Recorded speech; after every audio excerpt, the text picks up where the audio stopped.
Hello everyone and welcome to the channel. I'm Emmanuel, I'm an Airbus pilot, and welcome to our first attempt at an engine failure on takeoff in the iniBuilds Airbus A350. So the A350 doesn't feature as many failures as, for example, your favorite PMDG or Phoenix Airbus, but it does have quite a couple of them, and today we are going to have a look at some. Note that if you go into those situations over here, you must reset the flight thereafter, but if you go into the failures below, you can just toggle them on and off immediately without any consequences for the rest of your flight. So there's lots of interesting stuff in here. Generator and bus faults are very interesting in the Airbus world as well. But on the top over here we have our engine failures, and those are what we'll deal with today.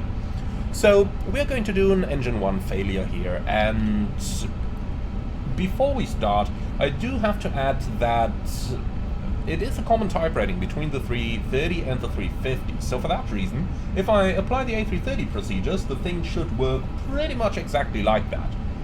Now, I did use the Ecam quite a bit to prepare for this video, therefore if any deviations from the expectations occur, I will call them out, but nonetheless, if there is anything that only a type rating instructor would tell you, then I didn't do abnormal with my favorite instructor just yet. But all of that out of the way, let's go ahead and have a look at how the engine failure at V1 is going to turn out. It is worth mentioning, by the way, that we need to activate it manually. At the moment of this recording, there is no ability to trigger the failure at a certain point in time. Okay, that much out of the way though. We are in Tahiti. We are at 226 tons of gross weight, and we have prepared for a takeoff on runway 04. The engine outset is a fairly easy one, as you can see down here, straight ahead 25 miles to Papeete X1. And if we have a look at the terminal charts, you can see we have a rather high MSA of 9,000 close to the airport due to the high terrain over there. But then within the 25-mile range it's 3,000, and if we take a look at the radar chart, we can see that the minimum vectoring altitude in this entire area over here is actually 1,500 feet. So if we level off in 3,000, that's not going to be a problem. On the secondary flight plan, I have prepared an immediate return with an ILS approach. That's SAC 2, no, we're looking for SAC 1. On the secondary flight plan, I have prepared an immediate return, including an ILS approach onto runway 04, but I do hope that we are not going to need it today. Alright, and that's our setup for this flight, so let's release the parking brake. Let's bring up the failure panel over here again, and then we're ready to go, to take off.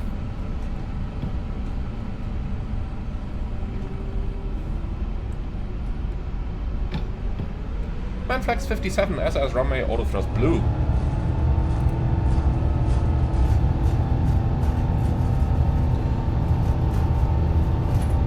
Alright, so things are gonna go exactly as we do them in the simulator in our annual recurrent training, meaning that I am going to initiate the engine failure right at V1. It might occur a moment or two later. That's something that I have already learned on this iniBuilds Airbus if you do initiate a failure. So let's go ahead and press the button now. Rotate. Engine failure. Positive climb. Gear up. Pull heading. Too low. Gear. Heading. No. Too low. Gear. No, not too low gear. Definitely not. Gear. Wow, the speed is dropping rapidly here. Let's keep that under control. First fly the aircraft. Match the heading for that runway track, please. Here we go. Alright, then 5 seconds of trim is normally all you need.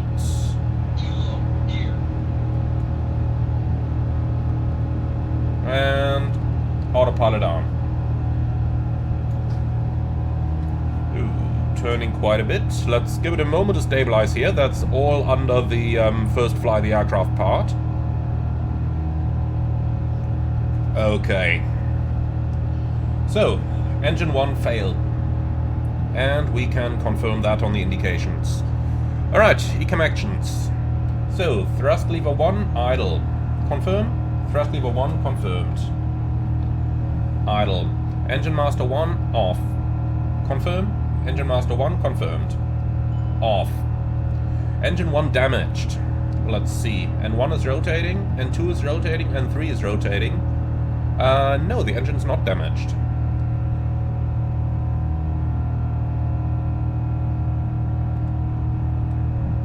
Okay, and that's engine secured. Alright, we're reaching the acceleration altitude. Alt.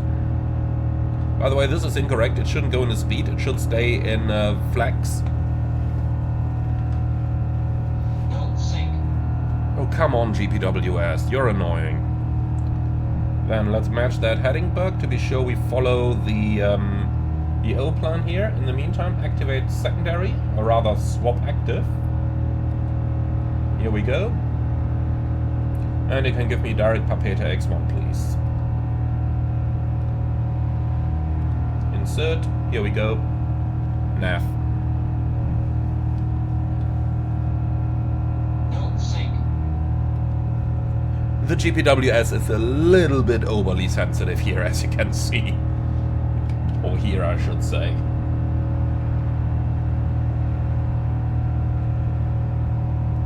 Okay, come on. You can do it. Get me above the S speed. Here we go. Flap 0. Speed checked. Don't sink. Don't sink. Listen to this. The moment I go flap 0, immediately. Don't sink. I mean, the Airbus has a point. Don't think. Just do what the Ecam says and the procedure. Okay, thrust declimb, open climb. That shouldn't happen. It should show us lever MCT flashing. And then we'd go back to the climb detent, back to the MCT detent, and then it should show thrust MCT, not thrust derated climb. Absolutely not. Over here it's doing things correctly on the Ecam. It's just the FMA that's wrong here. Okay, so the managed speed target should have changed to green dot as well. Didn't do that. So let's go selected speed then. Okay, so we're above the minimum vectoring altitude. Let's go into a radar heading here. Left turn heading 230. Heading and continue Ecam. Okay, clear engine 1. Clear engine 1. Alright, engine 1 shutdown. Land ANSA. ANSA is new in the A350. It means at nearest suitable airport and replaces the previous AMBER land ASAP. Because as soon as possible, AMBER could be misunderstood. At nearest suitable airport is very clear now. Okay, landing gear lever up. It is. Fuel imbalance monitor.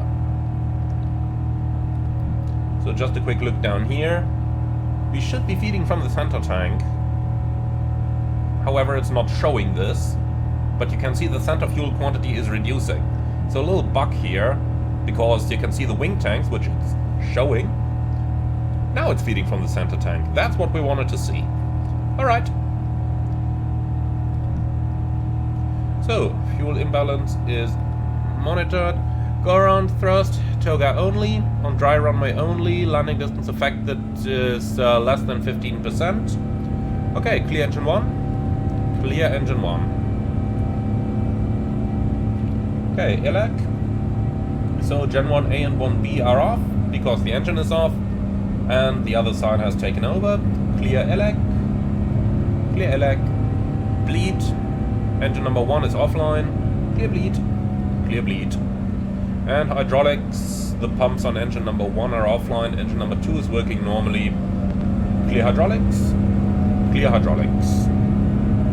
Okay, status. Stop Ecam. Alright, so let's add a little bit additional speed here, like 220 knots. Yeah, set green dot speed, no thanks. Well, and that is pretty much everything we needed here. Now, Before doing the status page, let's quickly do the acceleration flow pattern. So flaps up, spoilers retracted, landing gear lever up, packs on, that's checked. And then let's go ahead. Before doing the status page, we always got to think, can we restart the engine? And in today's situation, the answer is probably yes, because N1 is rotating, N2 is rotating, N3 is rotating. So in general, we could consider an engine relight in flight. So let's try that. Go up normal. Here we go, engine relight in flight procedure, please. Activate. Yes. Okay, maximum guaranteed altitude 25,000 feet. We are well below that. Minimum speed for windmill relight 250 knots. Well, do we have to do a windmill? Is there anything that tells me we could also do the starter assisted? Not really, huh? But yeah, down here it says X-bleed open, so that can go starter assisted as well.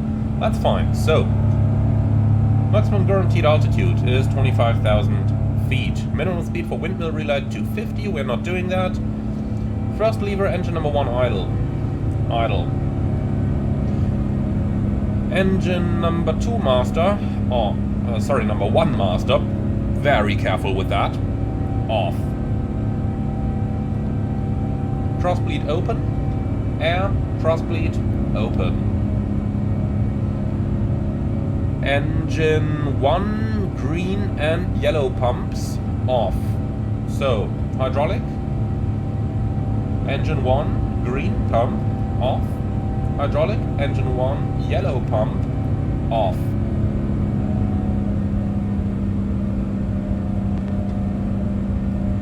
Okay, packs 1 and 2 off. Air, pack 1 off, pack 2 off. Yeah, that is intentional. Clear, pack 2 off, clear, pack 1 off, continue. Engine start selector, ignition start. So, engine start selector, ignition start. Engine number 1 master on.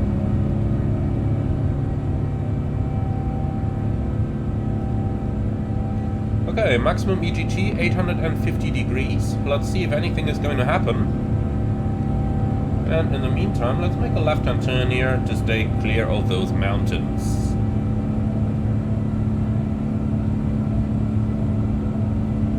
So, max EGT 850, and then engine relight monitor, fuel flow EGT and N3. So, nothing happening on the N3 at all. Yeah, that engine is not responding. So, idle reached, engine avail. I think we can already say no to that. In the real world I'd wait a little bit longer, but for the purpose of the video. Idle reached, engine avail, no. Okay, then engine relight in flight, deactivate. Okay, and with that we're back at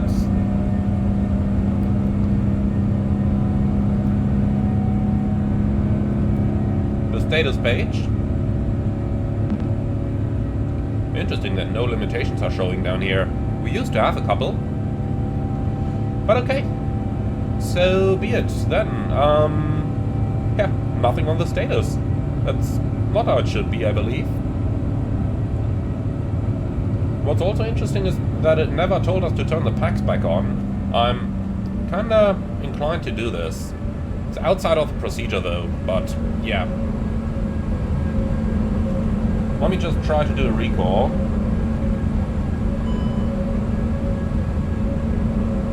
Interesting. The procedure left the engine master on. Okay, well, let's just do that. So, engine master 1, confirm, off, clear. Here we go, there's our status page again. And then I'll just click the rest away over here. And we'll turn the 2 packs on again as well. And the thrust bleed back to auto. Okay, so here we are again at the Ecam where I wanted it to be. the meantime, right turn heading 220 just to stay clear of the final here.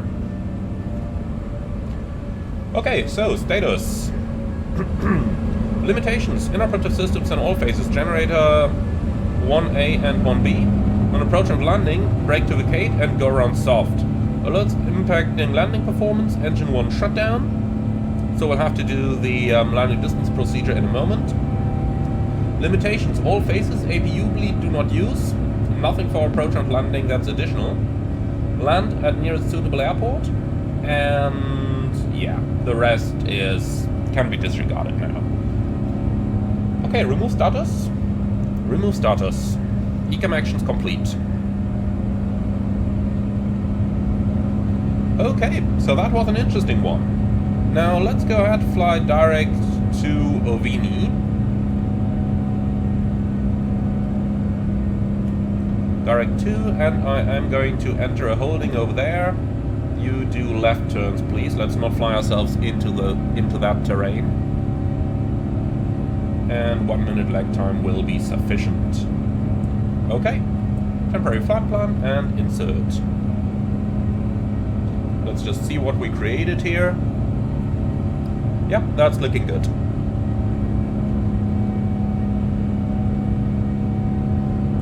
Okay. So that's everything completed. That's related to the engine out procedure. Now, if you guys are interested, I know you are, let's go ahead and come back in for the landing. So, starting with the basics here on the approach chart, we have already programmed the ILS Zulu runway 04. Let's get that out. Landing performance. So, synchronize the FMS, please. NTAA. Synchronize. And then before we do anything else, do we have any abnormals in here? I don't think we do. Alright, that's fine. Let's just compute. So stop margin 125 meters with maximum manual braking. If we go medium auto brake, 1031 meters. So we are okay, even though we are overweight.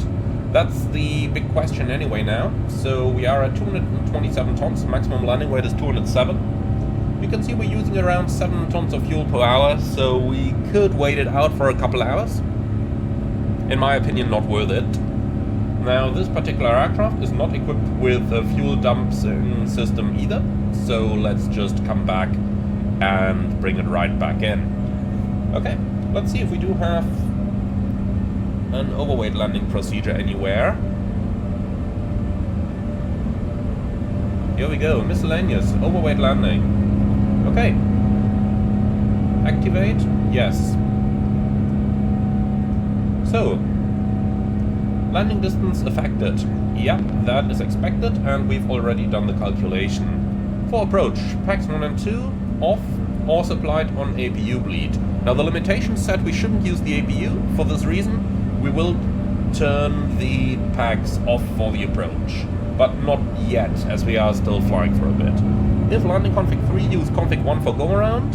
Speed at runway threshold VLS. For landing, increase flare height.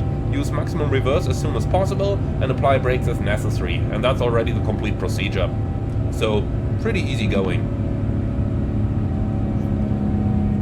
Okay, we'll keep that open for the time being. Entering the holding just now. So we'll keep that procedure open, and then let's go ahead and start to prepare our aircraft for the approach. So 040 at 11:31 and QNH 1013, that looks quite good. Alright, the flight plan is already programmed. Let's quickly check that all those waypoints are correct against the chart.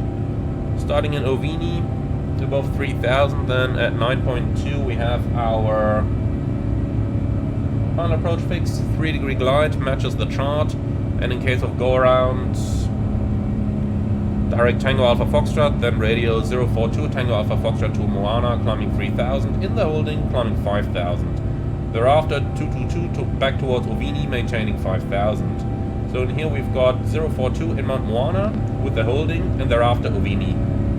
And that's okay. Alright, perfect. I think we can pretty much use this. Let's see where Moana is.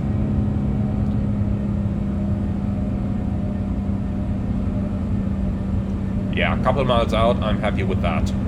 Otherwise, we could of course always consider just doing the engine out procedure again, so straight at 25 miles to the Papeta X1 point. Both is acceptable. Alright then, for our performance, let's go into the approach page and see what we've got. So, 040 at 11.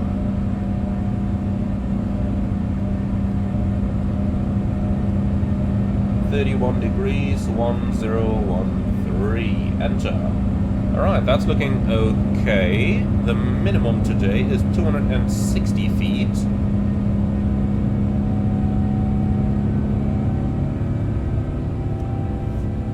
Now, since we are overweight, I will consider a config 3 landing, but into that consideration, we do of course include the landing distance. So if we go conf 3 over here, compute that, doesn't make too much of a difference. But I'm kinda inclined to say the go-around gradient is not that much of a problem, since it's basically open ocean unless we deviate to the right of the center line. So let's keep it at config full for this one.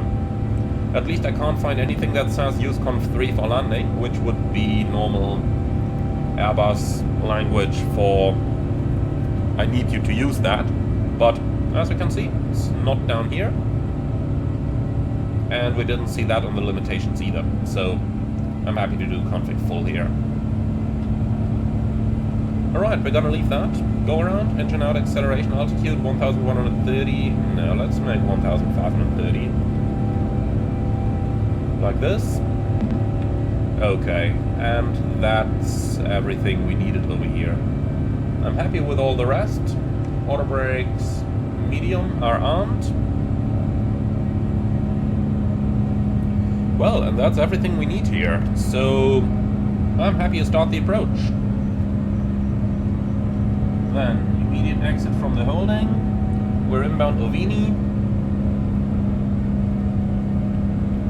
LS is coming active. And then let's continue with the overweight landing procedure, please. And at the same time, activate approach phase, confirm, manage speed. Here we go. Destination EFOP below minimum. Yeah, I doubt it. It's like 40 tons above maximum. Alright, we are disregarding that for sure. So, for approach. Tanks 1 and 2 off or on APU bleed. Since APU bleed is inoperative, tanks 1 and 2 off. Oh, clear that.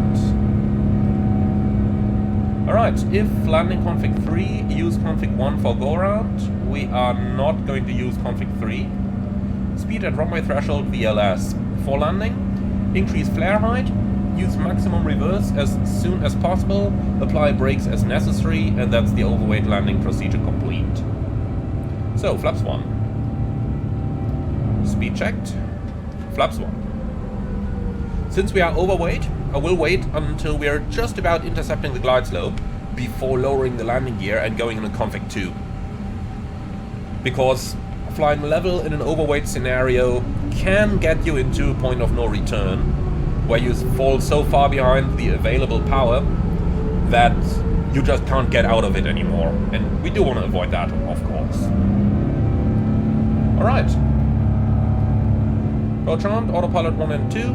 Let's turn slightly to the left here to ensure that we actually intercept the localizer. Here we go, localizer star, glide slope star. Initial go around altitude 3000 set.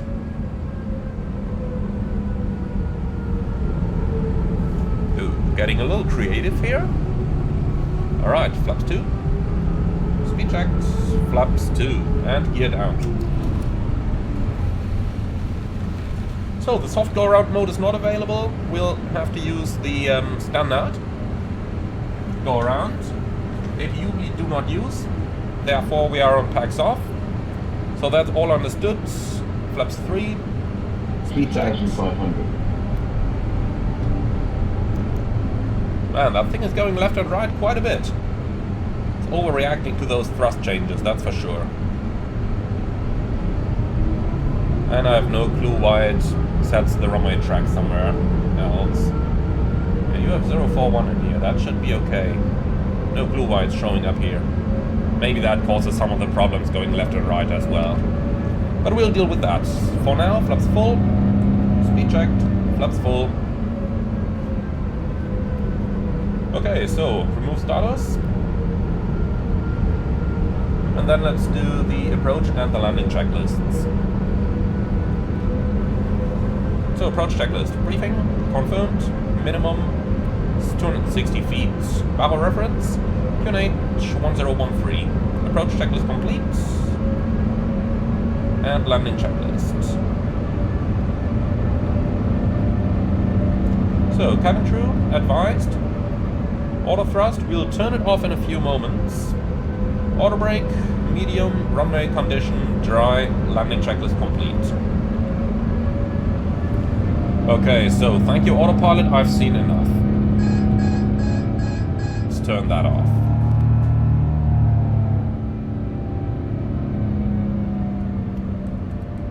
And we'll go manual thrust. Thank you. This makes it quite a bit easier to fly, doesn't it? I've just got to get it back onto that localizer.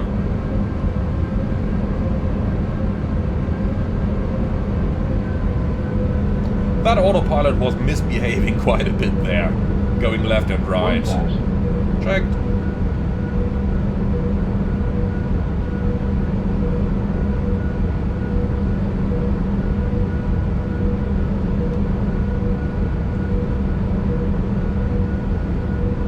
Okay, this is looking quite a bit better. I don't like that flight director guidance though. Flight director off.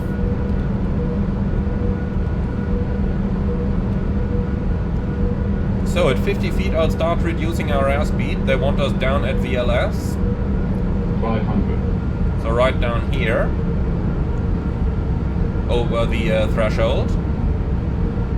So I'll tell you what, I'll actually start reducing a bit earlier, so just about now.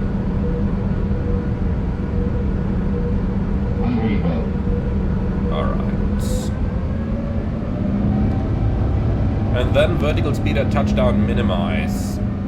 200 minimum. Continue.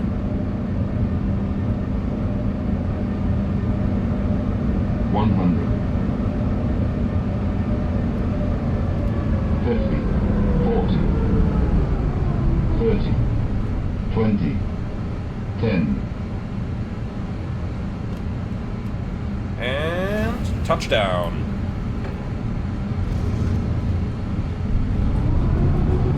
Spoiler, reverse green, medium auto brake, decel.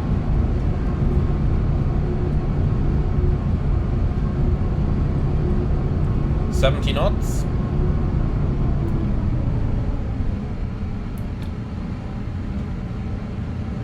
Manual brakes. Well, and with that, welcome back to Papete. Hope you enjoyed this one. Be sure to leave your feedback in the comments underneath the video. I surely had a blast flying this one. But now I'm looking forward to your feedback. What do you think about this? In my opinion, it was a lot of fun to fly. The autopilot struggled quite a bit though. I think the control of the rudder was just not strong enough, so that it just went left and right and left and right all the time, which was a little bit of an issue there. The real A350 can do an auto landing on a single engine. I would not have trusted this one to do it. That's why I disconnected. My original intention would have been to do an auto land, but ultimately the plane didn't want it to do it the way we did. In any case, a couple of procedural inaccuracies there, especially on the engine out handling. Basically the plane tried to follow the normal procedure. At the normal acceleration altitude, not the engine out acceleration altitude, it went right up into a climb. It shouldn't have done that. When it senses engine out, it should just stay at the previous command speed and just maintain that until the engine out acceleration altitude. So that's a little bit unfortunate there. In general, I had the feeling that the system logic struggled a little bit with the engine out procedures, but nonetheless, with a little bit of manual correction, we could get to fly this It was a lot of fun to do and to see how the Ecam works on the Airbus A350. I sure hope you had a blast as well, but now it's up to your turn. Let me know in the comments underneath the videos what you think about this one. If you're a real A350 pilot, be sure to put your commentary of all the stuff that you noticed during this video in there as well. And with that out of the way, thank you very much for watching. As always, be sure to like, comment and subscribe. And if you really love what I'm doing on this channel, I would appreciate a small donation through the Buy Me Coffee link in the video description below. Thank you very much for watching, and see you all again on the next one.